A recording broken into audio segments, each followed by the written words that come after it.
Hey everybody, welcome back or welcome to The Growth Project, a podcast by AMPLOS. My name is Dr. Cory Shaffer, joined today by Marlee Johnson. Marlee, hello. Hi. It's been a while since you've been on the pod, so it's good to get you back on, especially for today, doing something a little bit different, kind of exciting, kind of new. So essentially what we did here, and the spirit of our conversation is going to be a lot about innovation, future thinking. And in the spirit of that, we asked ChatGPT for some help, right? So thinking specifically through the Growth Project, which of course it can understand and access information on, but just like, hey, what are some topics that people might want to hear about related to these fields? And so ChatGPT actually generated us a few questions that we're going to take some time and just sort of get some thoughts on. So am I missing anything, Marlee? I don't think so, but I think it's kind of a fun new approach. Yeah, so let's dive into this and we'll start. What is a trend in leadership or performance psychology that people aren't paying enough attention to?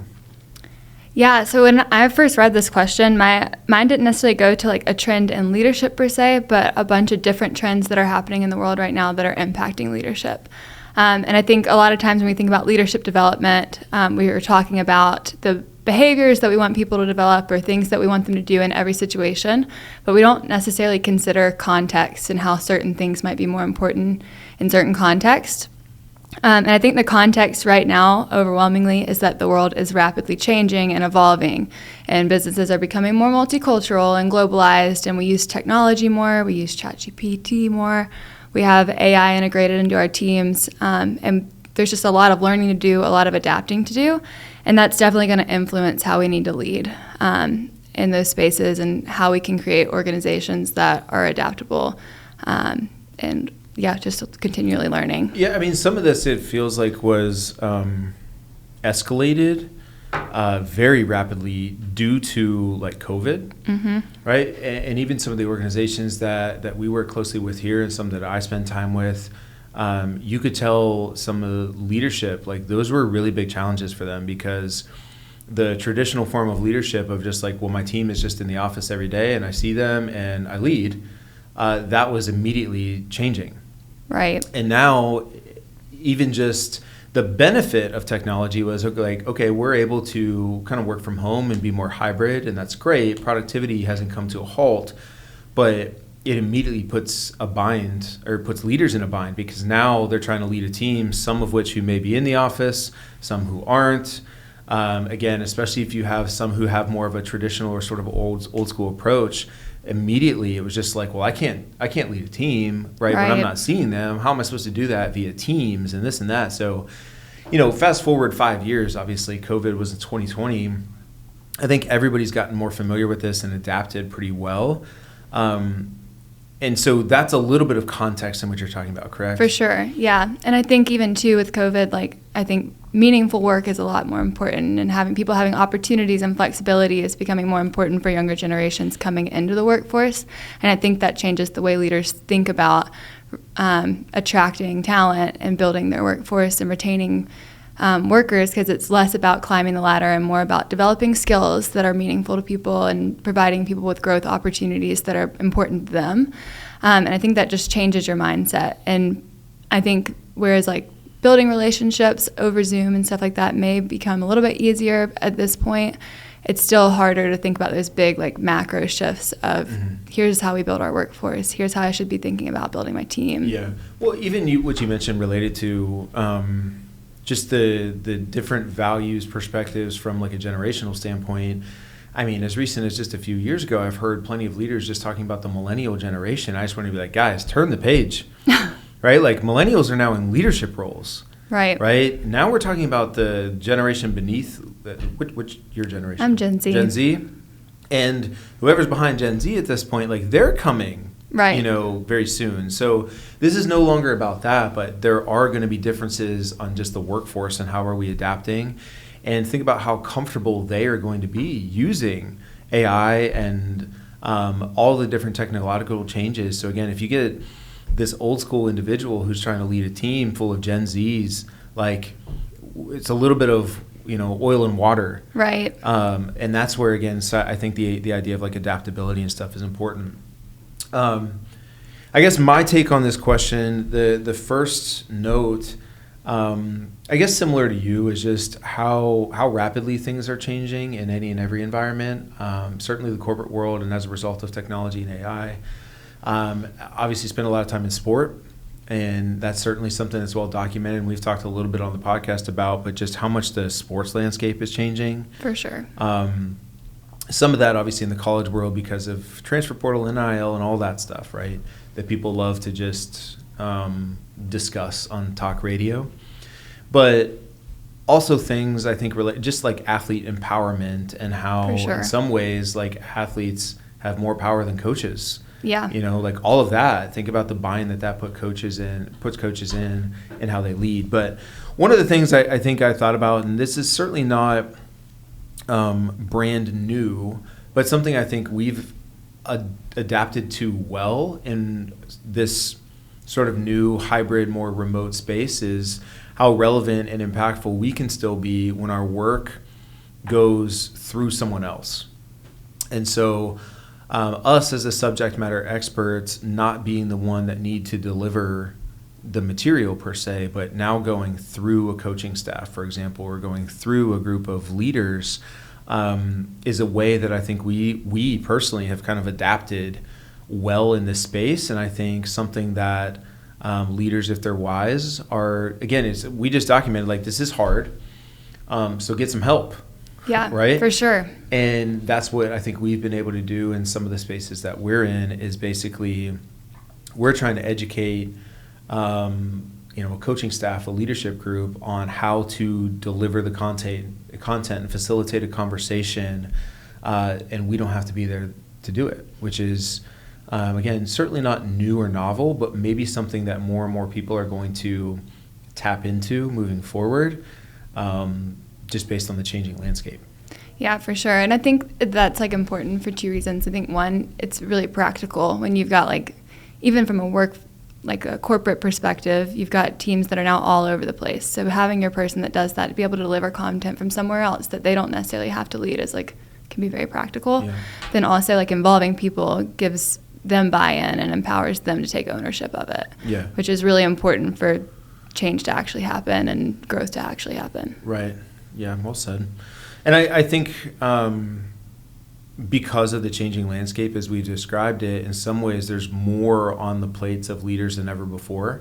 Right. And so to a degree, I think what ends up getting pushed to the side is a lot of the stuff that would be more about team building and culture building and so on. And they just simply don't have the people in these positions, whether it's a head coach or it's a team leader or whatever, they don't have the time to dedicate to this stuff. So to basically put that onto our plate to be the ones to really help them establish the culture that they want, I find if they're open to that, it bears fruit almost immediately. Yeah. Because they get to focus in on all the other responsibilities, right? And as long as there's somebody in place that they trust, it's, hey, we can really just plug and play this, right, and get the benefits of it without having to take the time to be the ones to generate all the content and so on. Yeah, and that makes me think, we talked a little bit the other day just in the office about the general manager role that you see popping up all over the place too, where it's,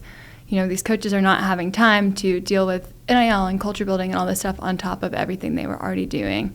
So you see general managers for college sports team coming up, and that's their whole job, is to build culture. And just, I don't know, I guess this idea of these changes are all creating this need for leaders to rely on their team and create a team of leaders around them that can lean into their strengths so that they can do what they actually need to do. Yeah, so it almost sounds like, to a degree, this might be a little bit of a jump, but hiring practices are potentially going to be more important than ever. 100%. Because, like you mentioned, I need to be able to trust my team. I need to know that they have the skill set that's going to be necessary. And sometimes that's not the skill set that you would necessarily assume. We were just talking about this. You need somebody, as much as anything, who has more of an organizational, kind of background. They understand how to build a team and that kind of stuff, as opposed to hard skills in any particular sport or industry. Yeah, and I think the thing that is going to make that hard the traditional leadership mindset would say, I need to know all these skills too because I've climbed the ladder. But now that's not going to be the case. Like the leader's going to have one set of skills and they're going to need people around them with a completely different skill set, and it's going to be kind of hard to evaluate that. So just being able to like let go of the things that you don't know and be humble about it and rely on other people to do what they know how to do. And I think that's going to be really important. I think there are going to be plenty of leaders that struggle with that then too. For sure. You know, because of the need to feel like in control. But I would argue that's going to make it hard for them to adapt. For sure. You know. And I think the encouraging piece, like there is so much research out there to say that like shared leadership models where you're sharing some of that like influence and some of the different responsibilities are really, really useful. And when you're doing complex things like leading or growing organizations or things that just are very complex. And that's way more effective than like vertical leadership. The traditional leadership model is. So doing this right and learning how to do it is going to reap benefits for a lot of people. All right, let's move forward to the next question here.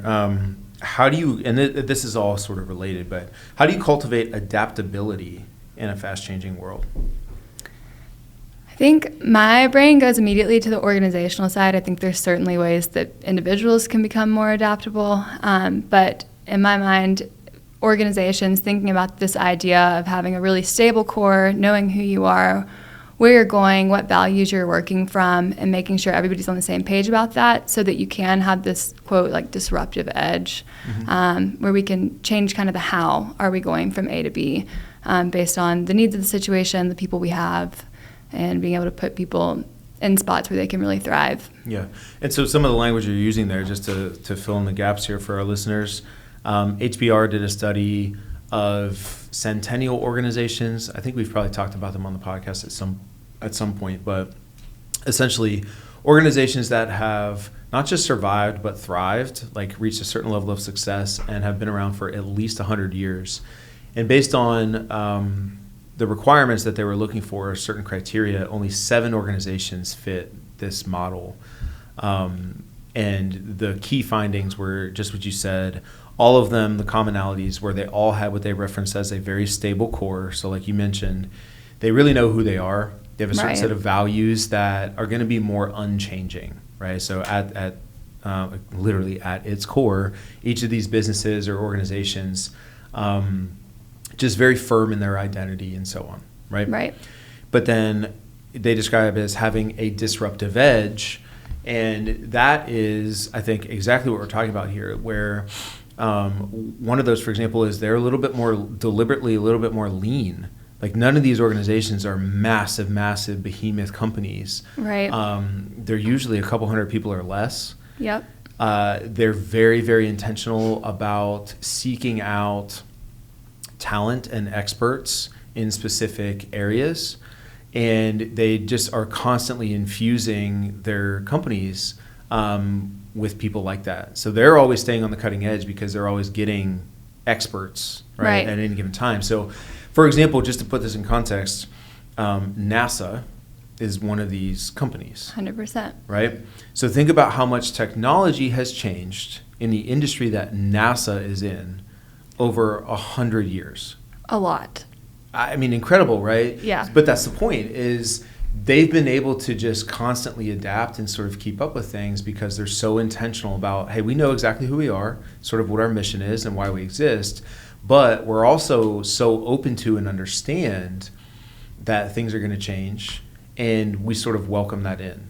Yeah, and I've done some work with NASA here recently talking about exactly that, the fact that they are a model organization for change and being able to adapt successfully to do things, to achieve things that are seemingly impossible. And just like not only their openness to embrace new changes in technology and stuff, but to be able to build the team around that and integrate it in and learn from each other and kind of work across disciplines. Focusing more on those teamwork aspects really allows them to do that and helps keep their stable core. Because it's interesting when talking to like people that work at NASA, they all are like, yeah, but you know, any issues that we face, like our goal of sending people to Mars or wherever is so much more important to what they're doing than any issues they face, that it keeps them going. Mm-hmm. So having that like stable core mission and who they are is really, really important to what they've been able to achieve. Right. So we can understand who we are, but still remain open to change and to adapt. And that's kind of the key here, which makes sense. What is required there, though, is there's a level of confidence and a conviction towards that mission, right? But at the same time, a humility to understand that, almost like the map is not the territory. Just big picture here, things are going to change. It's almost like inherently, we're not necessarily seeing around corners, like we can't always anticipate what's coming, but we know that what got us here may not be the thing that gets us to the next level, right? And just inherently understanding that you remain open to possibilities. I think the problem is organizations who are going to struggle to adapt are the ones who become so fixed in how they do things or why they do things that they're unwilling and ultimately then unable to adapt. Yeah, you almost get frozen when Correct. you get stuck to the how. Right, there's an arrogance about them. And some of this is just, fixed mindset, right? Like stuff we've talked plenty about on the podcast. But it's just it's almost just not having enough humility to recognize that like things are going to change and you need to be open to that. That to me is sort of at the core of it. So if you want to be able to adapt, there has to be some humility, right? But there has to be a conviction around who you are and why you exist to begin with, which, these companies all do. What else would you add here? I'd say with that humility, I think there's a difference in humility and like not having confidence. And I think people that can successfully adapt also have confidence in their ability to adapt. They just don't necessarily know what they're going to need to do to adapt. But like having like a healthy confidence too with that humility, I think is really important. Yeah. And I think it requires a level of, we may just have to experiment. We're probably going to make some mistakes. Like that's all going to be a part of the process. There's going to be a little bit of a learning curve, but like that's okay. Yeah. And again, I think a lot of the reason why people struggle to adapt or are late to the game is it's almost like they want to wait around to see what everybody else does, and then they'll kind of jump in, right? Right. And the problem with that is you're already late. Yeah, and you're kind of breaking that stable core idea because you're comparing yourself automatically instead of sticking to who you are. Exactly. I think as long as you can stay working from your values, the how doesn't really matter as long as you're working from a place that's consistent. Yep, agreed. Okay, well, I guess related to that, how do you create buy-in from people who are resistant to change? Well, I think you've already touched on this a lot when you're talking about leading through other people and training them to deliver content. But just, I think the two most important things in my mind when it comes to helping people buy in and not be resistant to change is, one, allowing them to be involved in the process of making decisions. But even before that, just being really transparent about why change is needed in the first place. When everybody's on the same page about the problem and everybody can agree, like, yes, there's an issue and something needs to change, then people are a lot more open to whatever is coming next. And where possible, like involving people and letting them kind of have a say in, what do they think would be best, especially if they're the people who the change is going to impact the most. Because they're the ones that have the experiences day to day and would know what might actually be the best solution instead of just jumping the gun on what you think would be best. So some of that, though, I mean, like you said, is almost just sourcing, and maybe we've documented this in the past, but there are some cool examples of this. For example, like Pixar as an organization has done this, where instead of just, a handful of leaders sitting in a room trying to determine the future of the company and how to solve problems or whatever, they go straight to the source.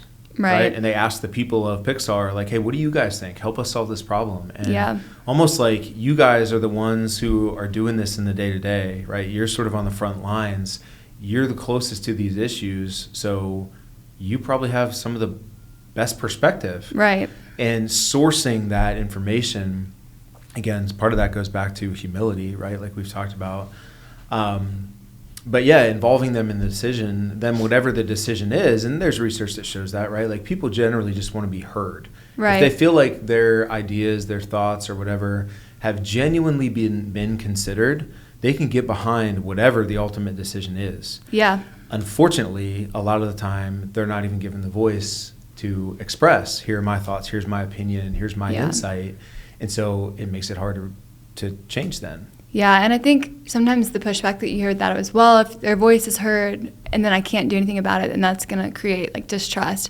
And I think like to an extent that's true, but if you're being transparent throughout the process of what the problem is and kind of talking through like constraints and limitations and being open about that, it's really hard to break trust. Yeah. People do want to be heard, even if what they come up with isn't exactly what's implemented. Being able to explain why, well, look, this is the problem and here's the best solution and here's why it fit, kind of throughout that, being transparent is super important. Yeah.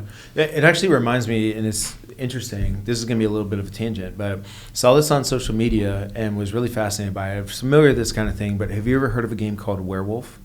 I actually just heard of it yesterday. Okay, interesting. So what do you know about it? Go ahead and explain. I just heard the name of the game. Okay, so this like Russian, I think, like sociology student generated this game. And the whole idea is you get a group of people and everybody is sort of assigned a card, right? And there are wolves or there are villagers, okay? And the whole thing is you kind of go around, everybody at some point will just sort of close your eyes, and then the wolves sort of conspire, and they will just select, like, hey, everybody goes to sleep at night, right? So everybody closes their eyes, and they'll select one or two people at a time, basically, who are killed, right, overnight by the wolves, okay? Mm-hmm. So everybody wakes up, and it's just like, okay, you and you were killed by the werewolf. The point of the game is then, like, the villagers are trying to decide who are the wolves, right? Who are the werewolves? And the point of the game is, what's really fascinating, what they find is that more often than not, the werewolves win. And the werewolves win when they've killed all but two of the villagers or something. And the villagers win when they've identified the werewolves, okay? But what's fascinating is the vast majority of the time, the werewolves win. And the point is, an informed minority will always win out compared to an uninformed majority. That's really interesting. Which is very, very fascinating. And so back to our point here and why I brought this up is I think that's the challenge that people are kind of aware of within organizations is if decisions are being made and we're not a part of it, it does come across as like there's a lack of transparency and we're not being involved and you're just pulling all these strings almost like behind our backs. Right. If there's transparency, as you mentioned, sort of from the start and everybody's sort of a part, like we're just trying to attack the problem together. Yeah. There is such a different level of buy-in, in my opinion. Yeah, I totally agree. And again, there's transparency there too around like, hey, we might not be, whatever we come up with here, we might not be able to implement. Right. Maybe it's not realistic. Maybe it's not within budget. Like, as long as that's addressed, right, the point is we're just trying to collectively pull together ideas and troubleshoot and brainstorm how do we solve this problem or how are we going to adapt or how are we going to be innovative, whatever it is. When people are genuinely a part of the conversation, I think they can get behind the decision. For sure. For sure. But that just doesn't happen, right? And it becomes a game of werewolf. Yeah. And I mean, for good reasons. Like, it can be hard to get the right people in the room and stuff, but I think it is well worth the time to try to do that in important decisions. And, like, the bigger the change, the more important that is, at least for the people that change is going to impact. I think one of the other things you can do to create buy-in is you have to understand the consequences of not changing. Yes. Yeah. And be very open and sort of transparent about that. And I think that kind of stuff is relatively well documented. I mean, we provide examples like that to clients and to people all the time. There are, of course, the stories of, Blockbuster not evolving and adapting, like Netflix did. There's the iPhone coming on the scene and basically making the BlackBerry, unfortunately, RIP, just obsolete. Like, those examples are sort of dime a dozen.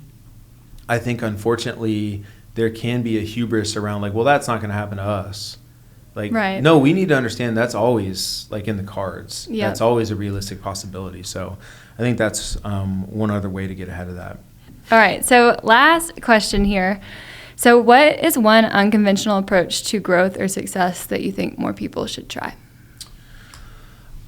Yeah, so I'm not going to, in spirit of innovation, I'm not going to reinvent the wheel here.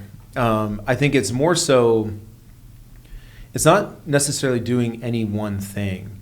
I think it's more a collection of many things, right? So we talked about this briefly offline. I'll just use sports as an example, right? So there's been such a huge push in the last, I don't know, however many years, really dating back probably 20 plus years at this point, to sort of the birth of like Moneyball in professional baseball, right? And using advanced stats and, analytics and stuff to make decisions on field. Like that was completely groundbreaking 20, 25 years ago. But you're seeing kind of the rest of the sports world catching up to that and really leaning into it, okay? So that's not necessarily super new or novel in itself. But I do think what can happen, and I think you probably unfortunately see this from time to time, you can see the pendulum swing too far. Right. Where organizations or coaches almost become too reliant on now just this one source of information. Yep. And almost neglecting now, like, well, hey, you also have experienced 40 years of baseball. Right. There's some experience in there that analytics is not going to be able to fully grasp. Exactly. Yep. And so the point I think I'm getting at is more, how do we sort of almost like a la carte, right, select from all of these different methods and approaches and create a philosophy that feels authentic to me as a leader, as a coach, whatever. Again, like I mentioned, I don't know if that's super groundbreaking. I just don't think people are intentional enough about doing the work to establish, well, really, what is that philosophy? What is my approach? Yeah, and I think we had talked about this too with like the importance of having reflection as a staple in your personal growth process, even if it's 5 minutes to think, okay, like what am I doing right now to grow? What's working, what's not? Get rid of the stuff that's not working. Maybe tweak some things on things that are, or add in, new stuff as you're experimenting. But just being able to reflect and see like, okay, what's working for me, and not necessarily caring too much if it's working for other people, because everybody's different. And so just being able to like take the time to look backward and be like, okay, is what I'm doing actually working? Yeah. And I think being willing to, again, we talked about this earlier, but being willing to experiment to figure some of that stuff out. I saw something recently, you probably saw this floating around social media at some point too, like Jeff Bezos talking about the Amazon like C-suite people, right? So like his executive team, and how the first 30 minutes of their meetings, they just sit and read like a memo together, or not together, like individually, right? The point is that would oftentimes, like there's no PowerPoint presentations. They don't believe in any of that. Everybody writes like long form, no bullet points. Okay, so they draft up, I don't even know if that's considered a memo at that point, but that's what it is. It's like long form, here's essentially like today's agenda. Here's what we're going to talk about. Here's what's important. And everybody in real time just sits and reads this at the same time. Okay? And then, now that we know we have all read it and we're all on the same page, now let's discuss it. Yeah. I think what they've done there is they've assumed, and Bezos, I think, mentions this, just like, I'm not going to assume that everybody's read the memo before the meeting. Yeah. Like, we're all busy. We all have a lot of things going on. I would rather us all sort of together simultaneously just sit and read this thing and digest it and then just talk about it. And we're all now like present with the issue. Right. And on the same page. I'm like, that's kind of cool, right? Like they found their own way to run meetings, but how often does that happen? Not a lot. And I think a lot of groups, organizations, teams, whatever unit you want to call it, skip that step of let's make sure we're on the same page. Yes. When talking about it. And that is so important for everything you do as a group, because if you're not on the same page, then you've got people going in a million different directions. Way too many assumptions made. Yeah. Right? That we're all on the same page when oftentimes we are not. Right. Or like we're sort of in the same neighborhood, but we are not on the same street. Yeah. Right? In terms of like exactly what this means or what the problem is, what the issue is. All of those are just going to present challenges, I think. And so as unconventional as it is, and you mentioned it, right? It's like, man, more organizations, more teams need to be taking the time to slow down. Yeah. To reflect, to talk, to actually unpack issues together, to problem solve together. Like that stuff just feels so rare these days. Yeah. Everything we hear about in the corporate world is how fast paced it is. I'm like, I'm so tired of hearing about that. It's fast paced because you allow it to be fast paced. Yeah. And I know that, and that can be a part of it, but you can also choose to slow down so that Right. when we speed back up, we're doing it more intentionally and together. Right. And there's that old saying, as cheesy as it is, like slow is smooth and smooth is fast. Mm-hmm. But you have to do that in a team, because if you got people going different speeds, different directions, it's going to be a disaster. Right. But it's really hard when everything's rapidly changing and moving. So just the importance of being able to slow down it's more important than ever. I totally agree with you. All right. Well, let's go ahead and wrap this thing up. Big shout out to ChatGPT. Heyo. For producing some of these questions. We might do some more of this in the future. I think this is a cool way to kind of frame up our conversation. So I appreciate Marlee. Thank you. It's fun to be on, as always. Yeah, and I think moving forward here, we'll do some more of these together. So looking forward to that. For our listeners, thank you guys for tuning in. As always, give us a review, give us a shout. If you have any questions, if there are topics you are interested in, please let us know. And we will see you next time on The Growth Project.